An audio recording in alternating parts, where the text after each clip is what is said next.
हाँ दोस्तों, आपका स्वागत है स्वप्निल तिवारी क्लासेज में।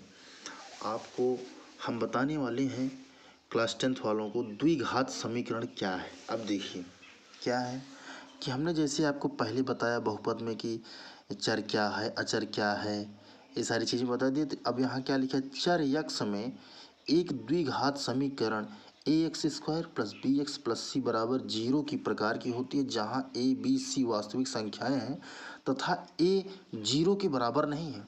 ध्यान दीजिए कि 0 के बराबर नहीं है, इसका मतलब क्या है। जैसे कह रहा है कि ax² + bx + c बराबर 0। ठीक, अगर मान लीजिए हम a = 0 रख देते हैं तो क्या होगा, 0 × x² + bx + c = 0।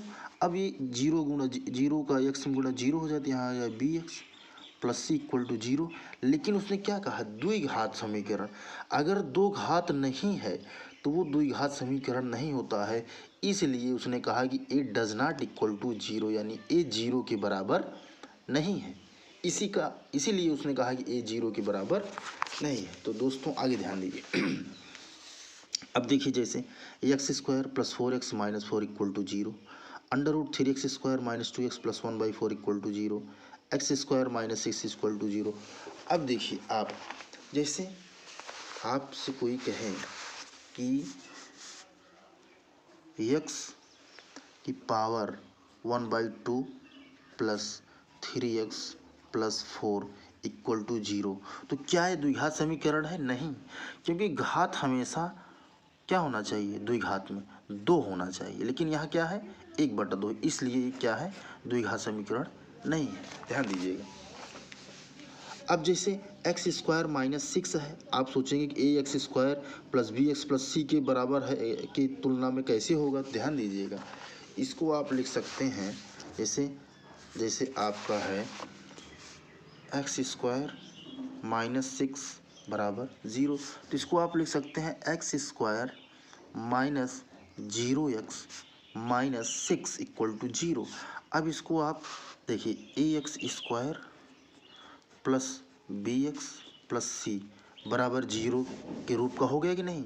अब जैसे इसमें a बराबर क्या हो गया, x का गुणांक 1 है, b बराबर क्या होगा, x का गुणांक 0 है, और c बराबर आपका हो गया -6। ठीक, तो ये मत सोचिएगा कि 3 टर्म होना चाहिए, यानी इसको भी आप कह सकते हैं कि द्विघात समीकरण का है। ठीक, अब आप आइए, द्विघात समीकरण के मूल ये क्या है, द्विघात समीकरण के मूल क्या है। ठीक, देखिए क्या है कि यदि px = 0, px क्या है, वो जो बहुपद हमारा दिया रहता है उसी को हम px कहते हैं। जैसे आपको दिया गया px = 4x² + 3x + 2। ठीक, ये हमारा बहुपद है, यानी इसी को हम px कहते हैं, px। ठीक, ये द्विघात समीकरण है। द्विघात समीकरण है तो द्विघात बहुपद px के शून्यक द्विघात समीकरण px = 0 के मूल कहलाते हैं। यानी अब देखिए, जैसे आप देखिए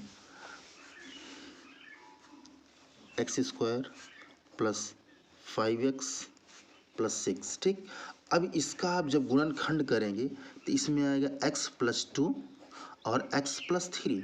ठीक, अब बराबर 0। अब इसमें x के दो मान आएंगे, एक -2 एक -3। अब यानी चाहे -2 रखो चाहे -3 रखो तो इसका मान 0 हो जाएगा, इसलिए -2 और -3 इस बहुपद का, इस द्विघात समीकरण का शून्यक होगा। यही है शून्यक।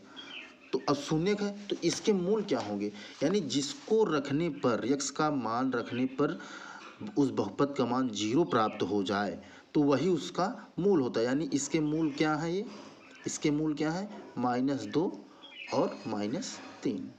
यही आपका द्विघात समीकरण। चर के वह सभी मान, आगे क्या कहा, चर के वह सभी मान जो द्विघात समीकरण को संतुष्ट करते हैं उस द्विघात समीकरण के मूल कहलाते हैं। संतुष्ट करने का मतलब कि उस बहुपद में जो मान हमें प्राप्त हो, पी एक्स का मान जो हमें प्राप्त हो, अगर गुणनखंड करने पर जो हमें मूल प्राप्त हो उसको रख दें और उस बहुपद का मान शून्य हो जाए उस समीकरण का, तो उसी को हम द्विघात समीकरण के मूल कहते हैं। ठीक दोस्तों, लाइक और सब्सक्राइब जरूर करना।